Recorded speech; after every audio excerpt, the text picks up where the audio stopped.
Welcome to my YouTube channel. My name is Bill Spilker, and today we'll be talking about Google I/O 2021. It was great to be back this year since we didn't have I/O last year. There's a lot of great improvements to Google Assistant, Docs, Photos, Maps, and much more.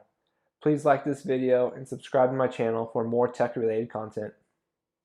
I/O started off with some improvements to Google Workspaces. In Google Docs, Sheets, and Slides, you now have your Meet call right in Documents, so you don't have to leave the page for a call. This is great for our online collaboration with a distributed workforce. Another great feature we saw was in Google Meets. Even if you have a group of people in a conference room, they all have separate tiles on the video call. This is great inclusion for everyone on the call that may not be in the room, and everyone is equally represented. I think this is a great feature since working arrangements from home are here to stay. Sundar then went on to present about the new features coming to Google Assistant called Lambda. Lambda is able to have an open conversation. In the demo, they had the person talking to the planet Pluto. Lambda is able to have open conversations like this because it's gathering information across all different mediums. These different mediums include text, images, audio, and video.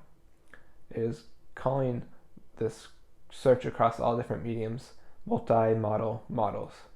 So it's able to aggregate all the data across all these different inputs and give Google Assistant more context so it is able to have an open conversation with the person. They also had a demo of the person talking to a paper airplane.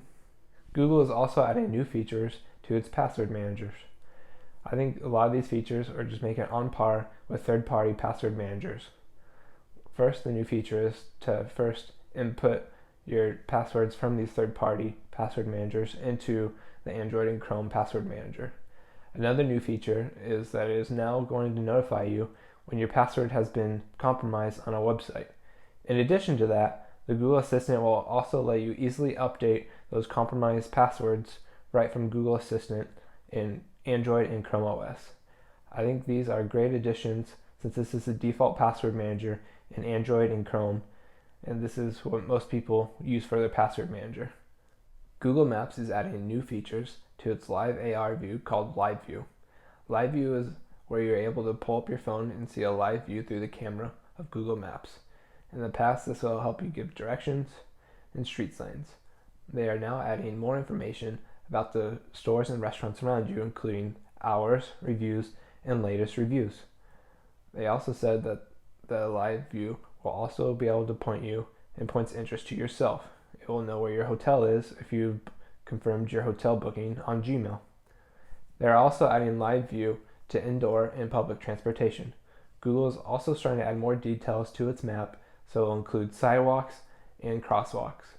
Google is also trying to show you relevant information to the time of day. So, for example, they'll show you breakfast restaurants in the morning, and then they'll show you dinner spots in the evening. Google is also trying to show you how busy certain areas are in the city. For Chrome, Google is adding a new feature to help you track all your open shopping carts across websites. For example, on the new tabs page, it will show you your open shopping carts so you don't forget about that drill you left in your cart at Lowe's. Google will also notify you when things in your carts go on sale to help you get the lowest price when shopping online.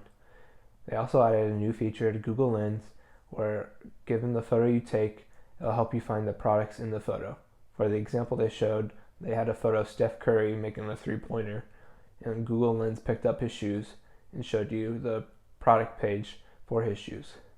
Google is also teaming up with Shopify, one of the biggest online e-commerce store builders. Doing so, they are going to show the results from Shopify stores directly in the Google search results and the Google Lens results, giving you the best opportunity to buy the items you are looking for. New innovations inside Google Photos will help you revisit powerful memories. Google is launching a new feature called Patterns. Patterns will look across all your photos and look for patterns across them. In their example, they had one of their employees who traveled the world with his orange backpack. Google Photos noticed the orange backpack in multiple photos, so it made a memory for him called memory pattern of his orange backpack for him to revisit. Google Photos is also adding a new feature called cinematic photos. When you're taking a photo and you have two photos, it'll try to stitch the two photos together to make a GIF of the memory, so it's kind of like making a video to bring you back the memory to life. Another cool feature Google is adding to Google Photos is to the memories section. Memories is a feature where Google will resurface your past memories, but Google is trying to understand that not all memories are good ones. In the future, you'll be able to click on a memory and click hide, so the memory doesn't keep coming up every year. Then they started talking about the changes coming to Android. First, they opened with a big number saying that Android has just crossed its 3 billion devices. This is a big number for Google. Next, they started talking about the new design coming to Android. Right now, the current design language is called Material Design. Now it's going to be called Material U. Material U is going to actually look at your photos and see what colors you like based off your photos. This will launch in the fall alongside Android 12. Another new feature to Android 12 was compact notifications. And then in the notification view, they added to the settings, quick settings, Google Pay, and home controls for your smart home. Google is also adding a new privacy screen where it'll show you what applications are using what kind of data. And another cool security feature that Google is adding is when an application is using your camera or your microphone, it'll show a little icon in the top right corner to indicate that the camera or the mic or both are being used while using the application. Some other quick highlights to Android are in the fall, they are launching a new application to help you control your Google TV without needing to use a remote.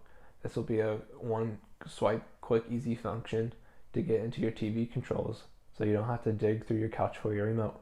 Another cool feature Android is adding is a digital key for your car. Google is initially going to team up with BMW, and then they said that other manufacturers will soon join. The digital key will allow you to start and unlock your car just only your phone. So then you can leave your car keys at home and just take your phone on the road. Wear OS is also starting to team up with Samsung. One of their big initiatives is to use the Samsung Tizen chip to improve battery life for Wear OS. They didn't release any information about the watches coming out, but I would just expect to finally see the Pixel watch launch alongside the Pixel devices this fall. They're not limiting Wear OS between Google and Samsung devices. These APIs will be open to all manufacturers to make devices and applications for. Another new feature to Wear OS will be a widget-like function called tiles. You'll be able to swipe through the screen on the watch to see different information from different applications from developers.